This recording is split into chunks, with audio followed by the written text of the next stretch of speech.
Hello student, आज matrix का fourth class लेने जा रहे हैं हम। फोर्थ लेक्चर थर्ड में हम बताए थे आपको types of matrix.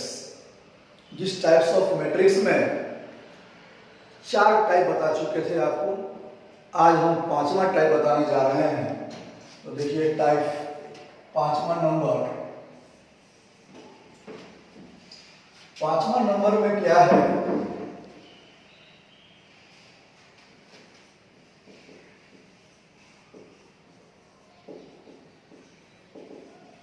Diagonal matrix. अब जो डायगोनल मैट्रिक्स की बात आता है तो आपके माइंड में फॉर्म हो रहा होगा कि सर ये भी डायगोनल है और ये भी डायगोनल है। तो अगर ये दोनों डायगोनल है तो इसका नाम हो गया डायगोनल का प्रिंसिपल डायगोनल, और इसका नाम हो गया सेकेंडरी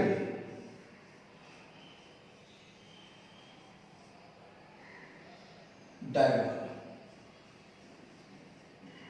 ठीक है।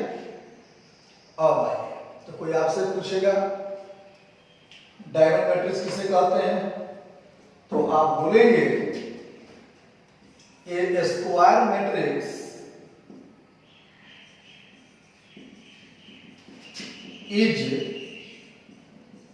said to be diagonal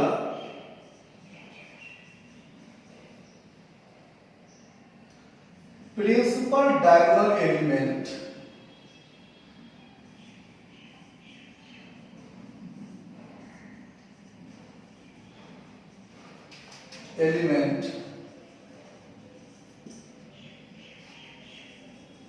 are different and non-principal diagonal element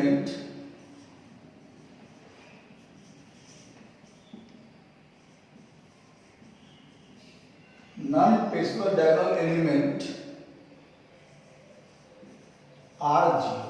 कहने का मतलब ऐसा मैट्रिक्स जिसका प्रिंसिपल डायगोनल एलिमेंट तो हो और रेस्ट एलिमेंट क्या हो, जीरो हो। और वो प्रिंसिपल डायगोनल का जो एलिमेंट है वो क्या होना चाहिए, डिफरेंट। जैसे कि एग्जांपल देख लीजिए, a इज इक्वल टू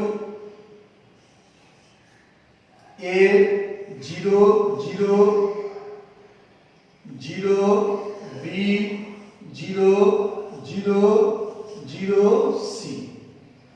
तो आपने देखा कि प्रिंसिपल डायगोनल एलिमेंट एबीसी है जो डिफरेंट है, और रेस्ट एलिमेंट ऊपर और नीचे सब क्या हो गया, जीरो। तो नोन एज क्या कहलाया, डायगोनल एलिमेंट। क्लियर हो गया डायगोनल एलिमेंट। अब इसके बाद 6 नंबर में क्या बताने जा रहे हैं, स्केलर मैट्रिक्स। Scalar matrix. अब ध्यान दीजिए, पहले समझा देते हैं फिर लिखाते हैं। जैसे कि आप ये मैट्रिक्स को यहां देखिए, इसका क्या नाम है, पहले इसका नाम है स्क्वायर मैट्रिक्स, क्योंकि जितना इसमें रॉ है उतना ही क्या है, कॉलम है। तो बताए थे रॉ और कॉलम अगर इक्वल है तो स्क्वायर मैट्रिक्स कहलाया। तो ये हो गया आपका स्क्वायर मैट्रिक्स। अब उस स्क्वायर मैट्रिक्स में प्रिंसिपल डायगोनल एलिमेंट डिफरेंट है और रेस्ट एलिमेंट जीरो है, इसका नाम हो गया डायगोनल एलिमेंट। अब डायगोनल एलिमेंट तो आप डायगोनल मैट्रिक्स हो गया। अब यही डायगोनल मैट्रिक्स का जो एलिमेंट है, अगर ये एबीसी डिफरेंट है, अगर सेम हो जाएगा तो क्या कहलाएगा, स्केलर मैट्रिक्स। मतलब आप कह सकते हैं A square matrix is said to be a scalar if principal diagonal element are same. Principal diagonal element are same and non-principal diagonal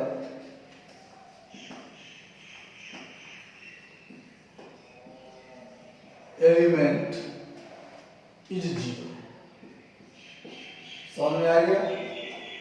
मतलब ऐसा स्क्वायर मैट्रिक्स जिसका प्रिंसिपल डायगोनल एलिमेंट सेम हो, जैसे k 0 0 0 k 0 0 0 k, तो आपने देखा कि principal diagonal element तो सेम है लेकिन रेस्ट एलिमेंट 0 है, यानी ये स्क्वायर मैट्रिक्स भी है और इसी का नाम क्या हो गया? Scalar matrix. अब इस स्केलर मैट्रिक्स में आप जो k है उसको कह सकते हैं k नॉट इक्वल टू 0। वैसे भी नॉट इक्वल 0 होगा क्योंकि सारा एलिमेंट अगर 0 हो जाएगा तो इसका नाम हो जाएगा जीरो मैट्रिक्स या नल मैट्रिक्स। जस्ट बताने जा रहे हैं।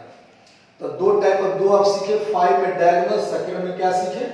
स्केलर। अभी हम बताने आपको जा रहे हैं यूनिट मैट्रिक्स।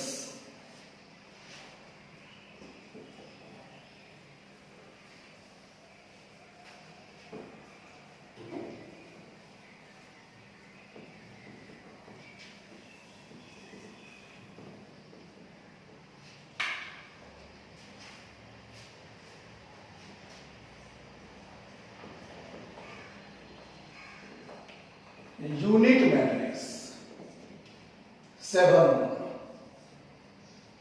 अब देखिए जरा सा यूनिट मैट्रिक्स में समझा देते हैं आपको। पहले स्केलर मैट्रिक्स तो सीख गए। स्केलर मैट्रिक्स में ही अगर ये k यूनिटी के बराबर हो जाए, किसके बराबर हो जाए?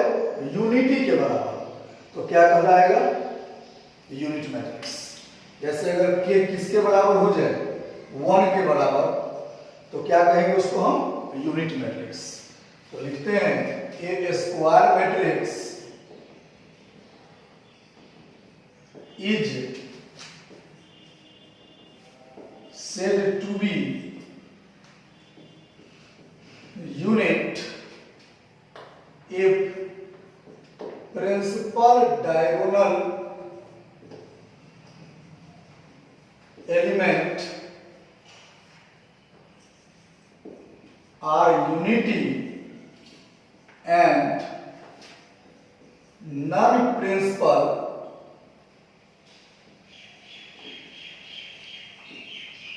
diagonal element are 0.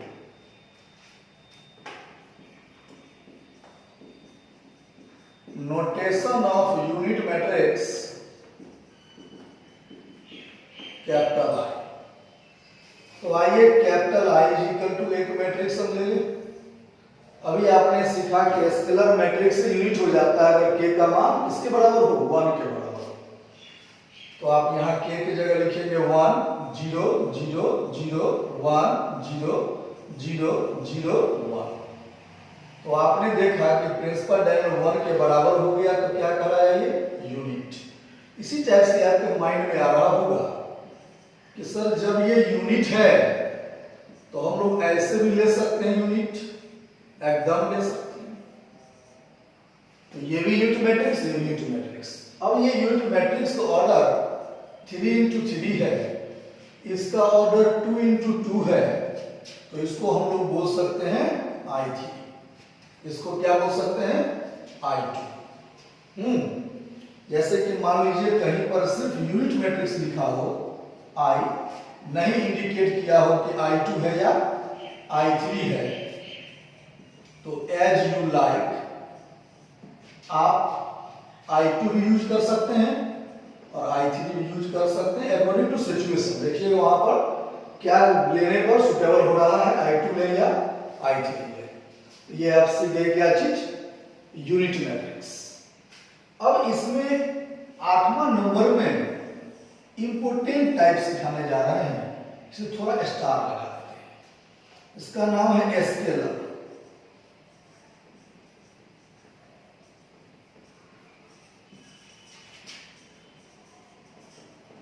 Scalar multiple of matrix, मतलब कोई मैट्रिक्स में अगर स्केलर से मल्टीपल करेंगे तो क्या होगा। तो देखिए, इफ स्केलर के मल्टीप्लाई, इफ स्केलर के multiply the matrix means multiply all element। क्या मतलब हुआ, अगर कोई स्केलर से अगर कोई मैट्रिक्स में मल्टीपल करेंगे, इसका मतलब हो गया कि multiply all element, all element में मल्टीप्लाई होगा। जैसे A इज इक्वल टू कोई मैट्रिक्स मैंने लिया ABCD और K से मल्टीपल कर दिए, तो बताइए ऑल एलिमेंट में मल्टीप्लाई होगा, मतलब क्या चीज, KA, KB, KC, KB, यही हो गया स्केलर मल्टीपल ऑफ मैट्रिक्स, जबकि ऑल एलिमेंट में ये मल्टीपल होता है। अगर मैट्रिक्स 2 into 2 का है तो ऑल एलिमेंट में, 3 into 3 रहेगा तो ऑल एलिमेंट में मल्टीप्लाई हो गया, इसी का नाम हो गया स्केलर मल्टीपल ऑफ मैट्रिक्स। अब इसके बाद 9 नंबर आपको हम बताने जा रहे हैं नल मैट्रिक्स या जीरो मैट्रिक्स।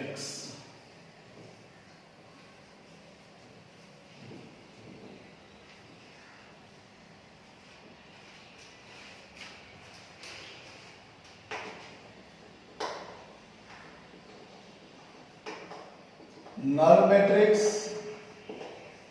या जीरो मैट्रिक्स, देखिए तो पहले समझा देते हैं फिर लिखा देते हैं। जैसे कि मैट्रिक्स में नल मैट्रिक्स, जीरो मैट्रिक्स का मतलब ऑल एलिमेंट जीरो।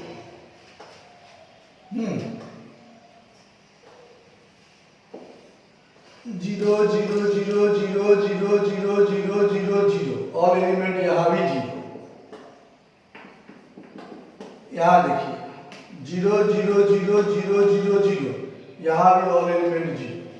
तो आपने देखा कि ऑल एलिमेंट अगर जीरो हो तो क्या बोलेंगे हमसे, जीरो मैट्रिक्स। लेकिन कोई जोड़ी नहीं है कि वो मैट्रिक्स स्क्वायर ही हो। जैसे ये मैट्रिक्स 2 into 2 था, स्क्वायर मैट्रिक्स था, 3 into 3 है, स्क्वायर मैट्रिक्स है, यहाँ 2 into 3 है, नॉट स्क्वायर। मतलब जीरो मैट्रिक्स या नल मैट्रिक्स के लिए स्क्वायर होना जरूरी नहीं है। इसलिए सारे एग्जांपल हम लोग जनरली लिखते हैं ए स्क्वायर मैट्रिक्स, और यहां लिख रहे हैं any matrix. Any matrix is said to be zero matrix all element are zero. मतलब सारा का सारा एलिमेंट अगर जीरो होगा तो क्या कहलाएगा, जीरो मैट्रिक्स। नोटेशन ओ, यानी ओ 3 लिखेंगे तो आप समझ गए इसका मतलब क्या हो गया, zero zero zero zero zero zero zero zero. कहीं O2 लिख दिए तो जीरो जीरो जीरो जीरो, कहीं O23 लिख दिए तो क्या हो गया, 2 रो और 3 column, zero zero zero zero zero zero. तो यहां तक आपने सीख गया कितना टाइप, 8 टाइप, जिसका नाम क्या है, टाइप्स ऑफ मैट्रिक्स। तो टाइप्स ऑफ मैट्रिक्स हो गया। अब आपको हम बताने जा रहे हैं 9 नंबर, 9 नहीं 8 9 टाइप्स ऑफ मैट्रिक्स में 10।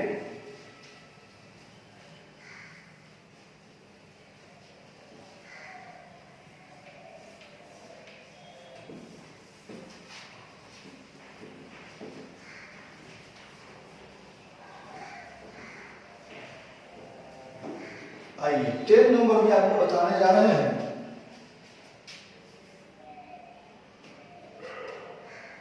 Horizontal matrix.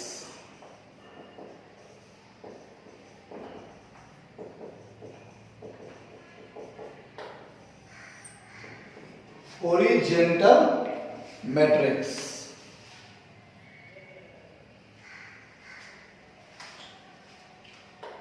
तो होरिजेंटल मैट्रिक्स में आप समझ जाइए, यहां बताने जा रहे हैं वर्टिकल मैट्रिक्स।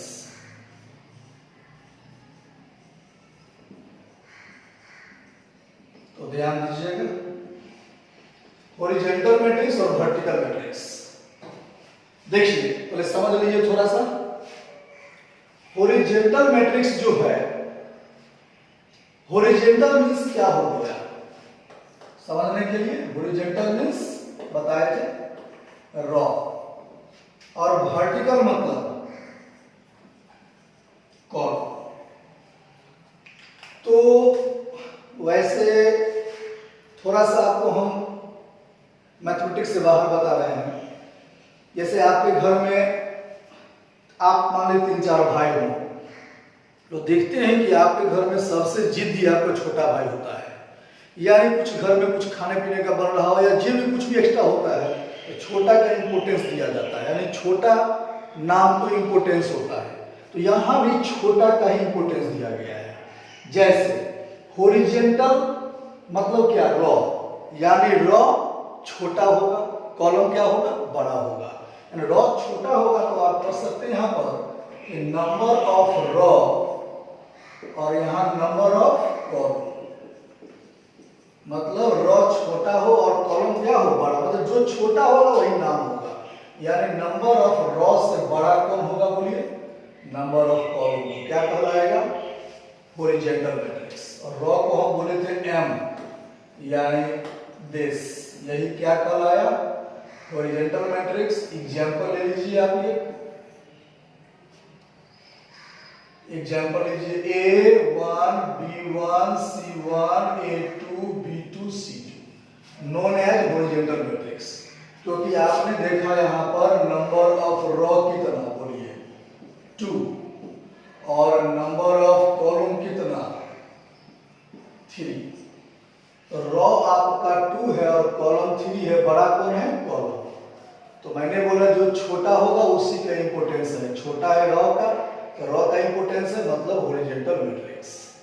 वही आप यहाँ जान लीजिए वर्टिकल मैट्रिक्स। यहाँ भी क्लियर, वर्टिकल मींस कॉलम, यानी कॉलम छोटा होगा, रॉ क्या होगा, बड़ा। आप लिख सकते हैं number of column greater than number of raw. बड़ा कौन हुआ, रॉ, यानी n, यहाँ कितना हो गया, n। फॉर एग्जाम्पल समझने के लिए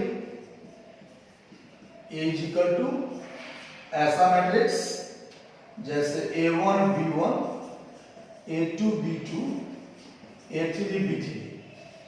तो बताइए जरा सही, इसमें रॉ कितना हो गया, 3, कॉलम कितना हो गया, 2। यहाँ लिखते हैं number of raw 3, number of column 2। तो बड़ा कौन है, यानी छोटा कौन है, कॉलम। कॉलम मतलब वर्टिकल, यानी क्या नाम हो गया इसका, वर्टिकल मैट्रिक्स। अब इसके बाद कितना नंबर था वहां पर आपका, 10 था ना।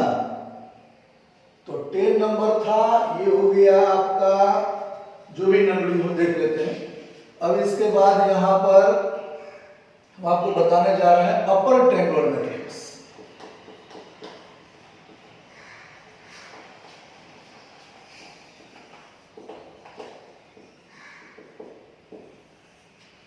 यहां बताने जा रहे हैं लोअर।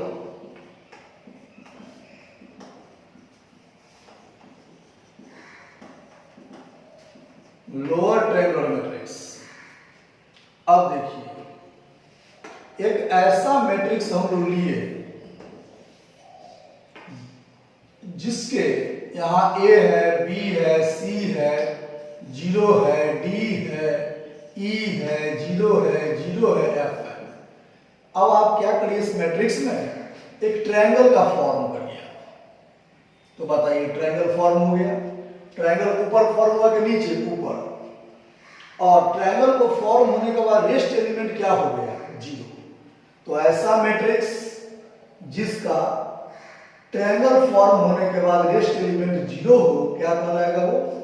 अपर ट्रायंगुलर मैट्रिक्स। इसी को लिखते हैं हम लोग a square matrix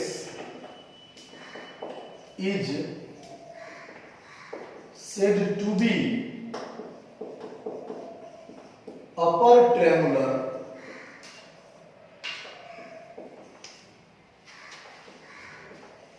matrix below the leading diagonal matrix below the leading diagonal element R। मतलब डायगोनल एलिमेंट के जो बिले है वो क्या बिलो मतलब नीचे क्या होना चाहिए? 0। तो ऐसा मैट्रिक्स क्या कहलाया? अपर ट्रायंगुलर मैट्रिक्स। अब हम बताने जा रहे हैं लोअर ट्रायंगुलर मैट्रिक्स। वही बात, A 0 0, B C 0, D E F। फिर यहां आपने देखा कि एक ट्रायंगल बन गया और रेस्ट एलिमेंट क्या हो गया? 0। तो लिखेंगे a square matrix is said to be lower triangular matrix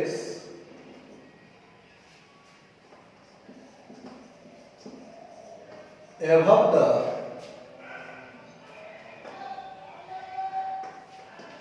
diagonal principal diagonal element।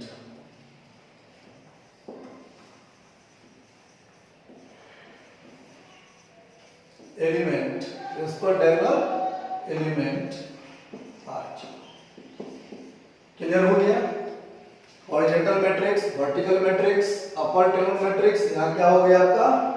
Lower triangular matrix. Clear हो गया? तो आज का लेक्चर कंप्लीट हो गया। हम लोग फिर नेक्स्ट टाइम मिलते हैं इसके आगे एडिशन, सब्सट्रैक्शन और मल्टीपल के साथ।